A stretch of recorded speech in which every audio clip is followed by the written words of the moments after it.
Cebu Landmasters just got DENR clearance for its 100-hectare reclamation project. Its chairman and CEO, Joe Soberano, now joins us live. Hi, Joe.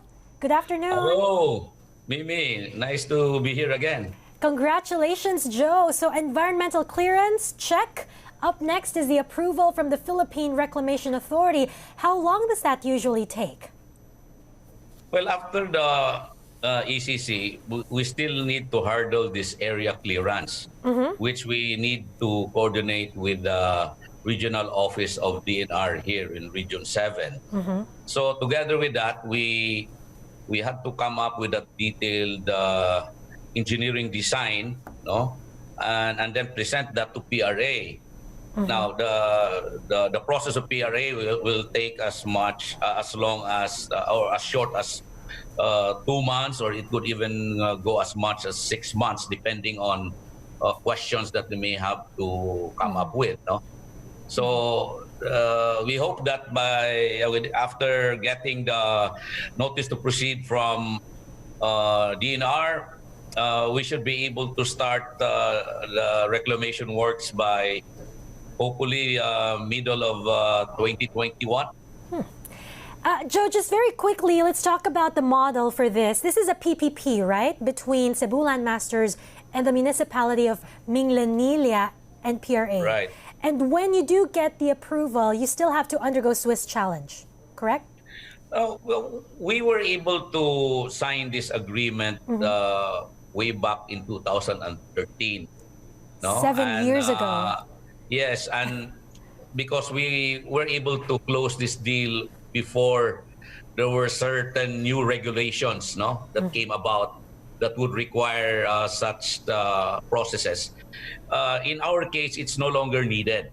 And because of that time frame that we were able to comply with our agreement with the local government, in this case, Ming-Mori. How is the share of ownership here? Is it accurate to say that 49% will be owned by the private developer, that's you, the remaining 51% will be among PRA, the municipal and provincial governments of Cebu? Yes, this is the government share of 51%. And our 49%, because this is how it is structured with the PRA, our 49% pertains to saleable area. So their 51% would include all the road network and open spaces. So effectively, the consortium of Ming-Mori as the private developer partner will have something like 70% of the saleable area. But at any rate, with the LGU, Ming-Mori and the other government agencies, we can still agree with them on how we would be able to undertake their side of the project. Joe, walk us through the plan for this reclaimed techno business park. I know that you're targeting Japanese locators, correct? But are you expecting locators to still be on expansion mode given the recession that we're looking at? Well, this is basically going to be a techno business park. So it's a industrial estate which will hope to attract foreign locators. You mentioned about the Japanese companies who may be into light industries, the assembly lines. We are still very confident about that demand, considering that our Mactan export processing zone has already been filled up. In fact, a portion of MEPS again will be affected by the new runway that's being planned on the Mactan International Airport.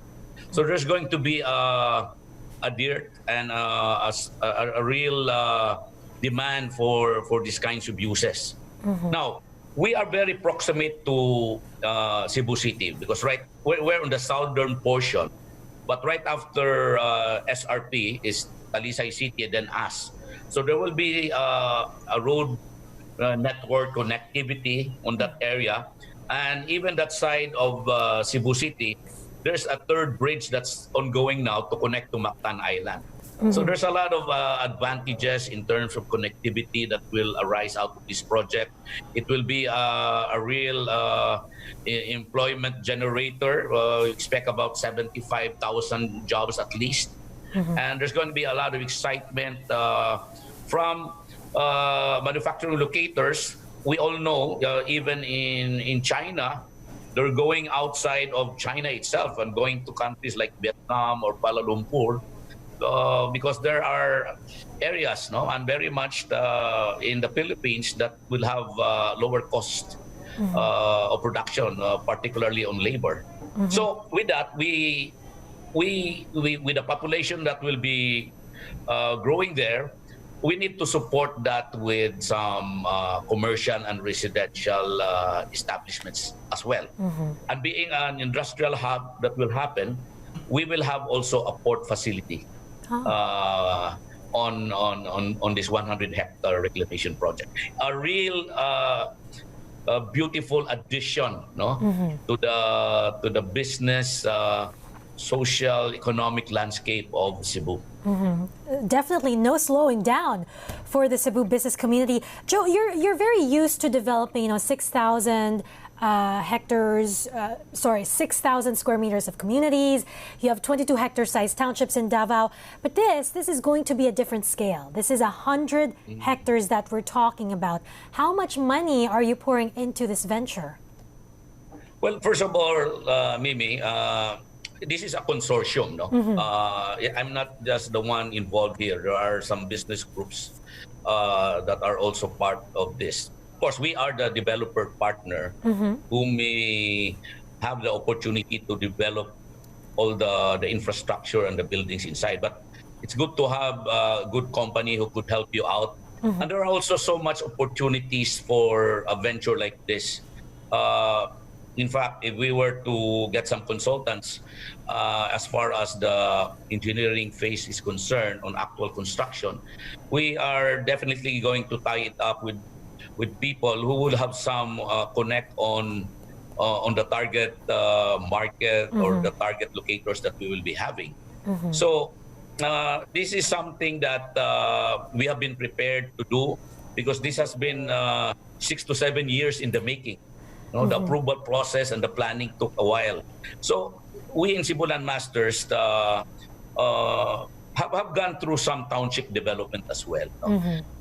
Ming-Mori in this reclamation project is not just going to transform this 100-hectare property into an industrial hub, but basically also a township. And as you know, we do have the township already in Davao, the 25-hectare commercial development that we have there, and is ongoing in terms of development, construction. We do have that major development also in Cagayan de Oro, which is another big one for us, no? And things are also being planned in cities like Mandaue City, Tagbilaran City, and Bacolod City.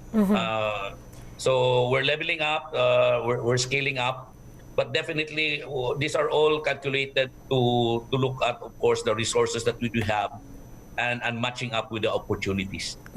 Speaking of looking at the resources, how do you see the lower for longer rate environment playing to your advantage?